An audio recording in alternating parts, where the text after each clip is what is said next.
Então, bora começar o programa de hoje já com um assunto que é de interesse de muita gente. Você já imaginou, você já ouviu falar, em cirurgia reparadora pós-bariátrica? Para muitas pessoas que fazem a tão esperada redução de estômago, a batalha contra a balança não é um único desafio, viu? Após perderem dezenas de quilos, uma nova questão surge, o excesso de pele, por exemplo. E é aí que entra a cirurgia plástica reparadora, um passo fundamental para completar essa transformação e conquistar de vez a tão sonhada qualidade de vida. E hoje nós vamos conversar sobre esse tema que mexe com a autoestima, a saúde e, é claro, com a rotina de muitas pessoas. Para isso temos a honra de receber uma especialista no assunto, a doutora Soraya Teixeira, cirurgiã plástica, membro da Sociedade Brasileira de Cirurgia Plástica e expert em procedimentos reparadores. Doutora Soraya, seja muito bem-vinda, é um prazer ter você aqui hoje. Muito obrigada, um prazer é todo meu. Agora, para a gente começar a iniciar esse assunto, eu quero saber como que a senhora tem visto a relação dos pacientes com a cirurgia reparadora, após a bariátrica. Eles têm tido mais acesso à informação, estão mais bem informados? Muitos pacientes chegam no consultório já com as listas necessárias, As listas, quando eu falo, são baseadas em o psicólogo, que precisa de um acompanhamento para todo esse processo. Não é um processo fácil, Apesar de toda a vontade, todas as metas, nós temos que ter foco, que é o principal combustível. Também chegam já com os exames do endócrino, muitos estão tomando hormônios ainda, para poder garantir essa perca de peso. Associado a isso, a gente precisa de uma estabilização. O que significa? Preciso ao longo de um ano estar com o meu peso mantido, porque senão de nada adianta aquela oscilação na balança que de 10 quilos para mais, 10 quilos para menos, não adianta. Nós precisamos estar estabilizados para que a cirurgia aconteça. Pelo que você já comentou aí, então, é um trabalho multidisciplinar, São vários profissionais envolvidos. Isso mesmo, não é só o cirurgião plástico que ele está envolvido. Estamos envolvidos com o cirurgião do aparelho digestivo mesmo, que foi aquele que fez a cirurgia bariátrica. Ele precisa indicar o momento certo para essa paciente ou esse paciente. O endocrinologista, também o psicólogo, muitas pessoas envolvidas. Com certeza. E olha, quero saber agora, para você explicar para o pessoal de casa e até para mim mesmo, que eu não sei muito bem a diferença, viu? Qual que é a diferença entre cirurgia estética e a reparadora? Então, a cirurgia estética é aquela em que nós utilizamos para melhorar a nossa autoestima. Então, por exemplo, você chega lá no meu consultório e você diz assim: olha, eu não gosto muito da ponta do meu nariz. Você precisou operar por causa de uma função do nariz? Não, você não precisa, você não gosta. Então, é a estética de que te incomoda. Agora, a cirurgia reparadora no paciente pós a cirurgia bariátrica, ela vem como um auxílio, uma ferramenta. Por quê? Esse paciente, muitas das vezes, onde tem um excesso de pele aqui, principalmente na região da cintura, junta água, líquido, umidade ao longo do dia, por causa do suor, ou até mesmo depois de tomar banho. Então, isso causa algumas assaduras, às vezes mau cheiro. Então, por isso que é reparadora. Você repara e devolve uma funcionalidade, um bem-estar, diferente de algo estético que você pode ou não operar. E são muitos, os desafios pós-bariátrica. Um deles você já comentou agora também, que é justamente o excesso de pele. Na região da barriga, normalmente é o que mais procuram para fazer a retirada? Digamos que é um pouco de empate essa história, viu? Porque tem o abdômen, tem os braços, tem a face interna da coxa, então assim, é muito dividido, tá? O paciente, ele procura, a maior parte, é claro, a mulher que quer usar o short, então ela vai falar sobre a face interna da coxa, o homem que quer tirar a camiseta na praia, então com certeza ele vai falar do abdômen, às vezes até do excesso de mamas aqui, que eu tava comentando, a ginecomastia, ele vai falar sobre isso. Os braços, digamos que até dá para esconder por uma blusa, Então você coloca uma blusa de manga longa, uma blusa de manga curta, dá para esconder. Porém, a barriga e a face interna da coxa não muito. Agora, surgiu uma dúvida. Você estava comentando, inclusive, já nos bastidores, que os homens também procuram esse tipo de cirurgia. Você tem sentido nos últimos anos que essa procura por homens, porque por mulheres eu acredito que sempre existiu bastante essa procura. Agora, por eles, tem aumentado? Por eles tem aumentado, gente. Olha, eu vou dizer que é surpreendente. O homem desse século está se cuidando mais. E com certeza é algo que a gente apoia, porque nada mais justo, né? Do que as mulheres que estão em casa todas bonitas terem os homens todos bonitos também. Com certeza, é um trabalho, né, das duas partes. No caso, quando a gente fala sobre essa questão emocional, né, você já comentou sobre a necessidade de fazer um tratamento psicológico ao longo aí de todo o processo, desde antes mesmo, né, da bariátrica. Normalmente, pós-bariátrica, a autoestima também é afetada, né, porque justamente como você falou, você vê ali o excesso de pele, o seu corpo mudando.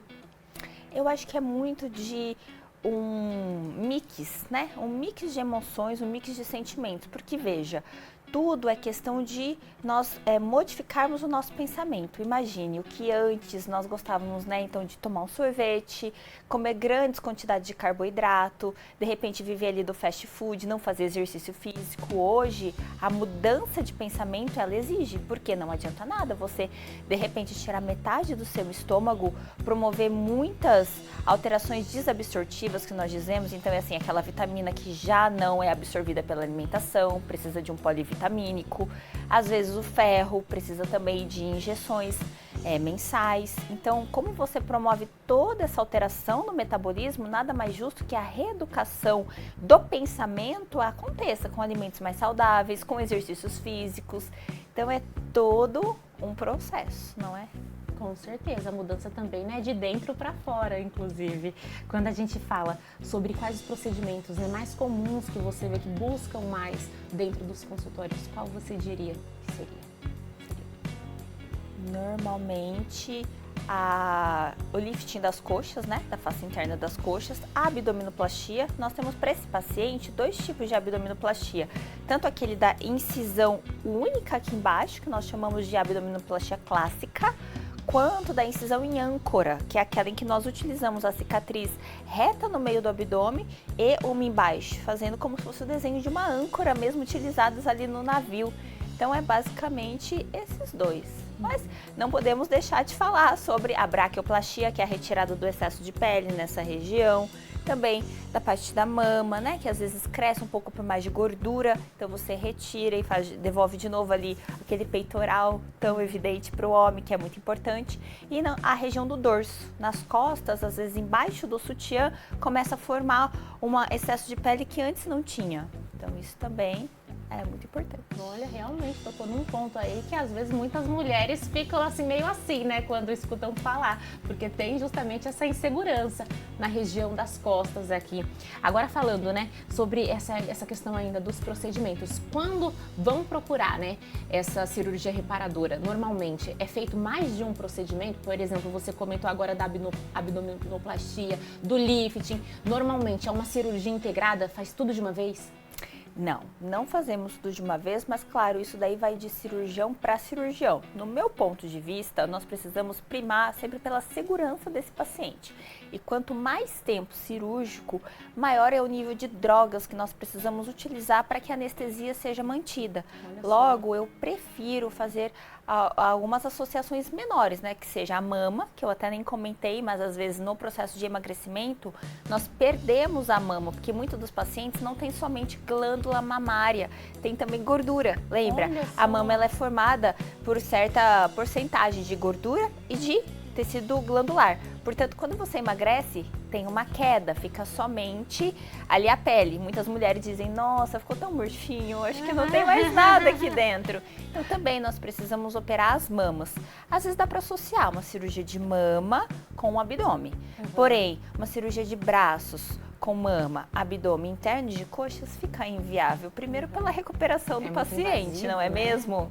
Segundo pelo nível de anestesia que nós temos que usar, quantidade de medicações. E lembrando aí, né, que cada caso é sempre um caso, por isso precisa ser muito bem avaliado. Com certeza. Quando a gente fala, né, dos cuidados antes mesmo da cirurgia, você tinha comentado agora há pouco que o paciente precisa estar com o peso estabilizado. Como é que funciona isso? É um processo de quanto tempo? Mais ou menos nós pedimos aí de 8 meses a 1 ano. Por quê? Aquela oscilação da balança de mais que 5 quilos, de menos, é muito dificultoso. Então a gente pede que fique esse período, que o endócrino também nos mande uma carta dizendo que o paciente está estabilizado.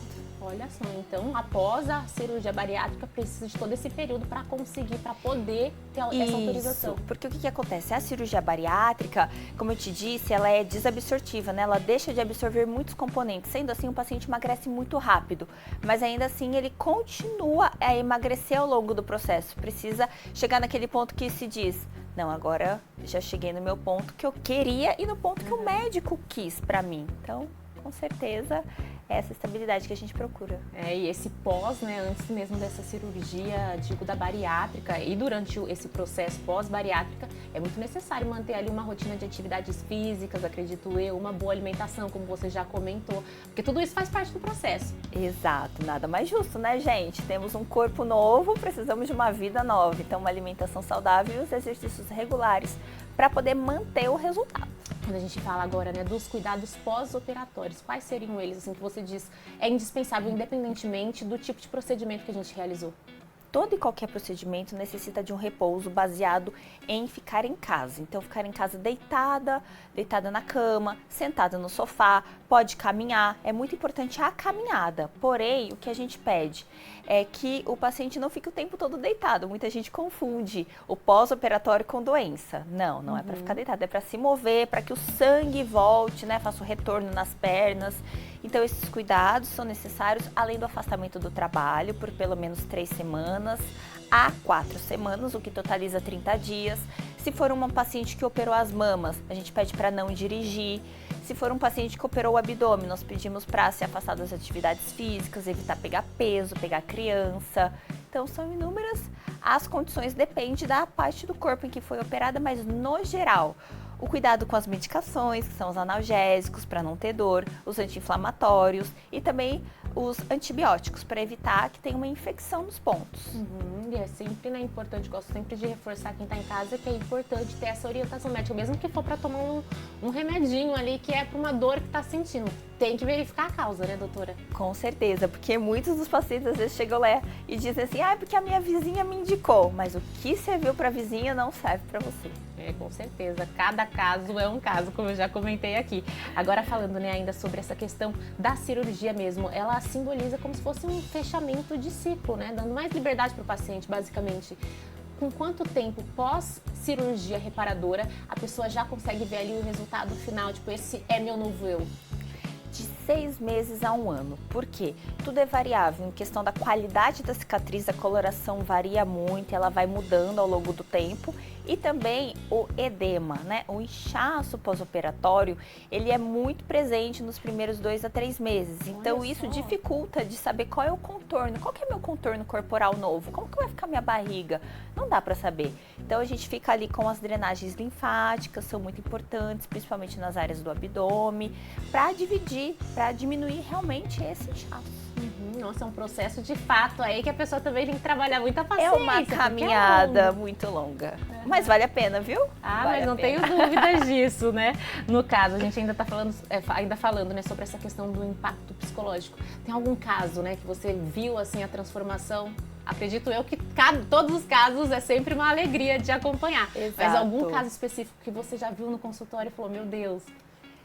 Existem inúmeros, mas assim, eu acho que o mais dramático mesmo que nós vemos são aqueles pacientes que eles chegam a 140, 150 quilos e às vezes dificulta de caminhar. Imagine só, é tanta pele que o paciente não consegue caminhar, ficar em pé. Então, esses casos eles são dramáticos do ponto de vista de qualidade de vida, do ponto de vista também de cirurgia, porque o nível, né, e o risco de trombose venosa profunda no pós-operatório é muito grande, então todo mundo fica aflito. Mas eu acho que o mais recompensador que eu já vi aqui em toda a minha caminhada foi realmente essa paciente que nós retiramos o excesso de pele e aí ela pôde ter uma vida com qualidade e caminhar.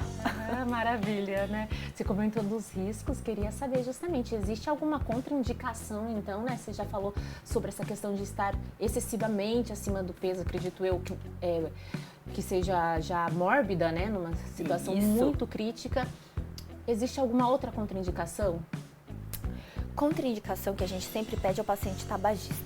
Paciente que fuma, é uma grande contraindicação. Nós pedimos para parar de fumar um mês antes e voltar a fumar se necessário, né? Se quiser ainda, depois dessa mudança de vida, depois de um mês. Por quê?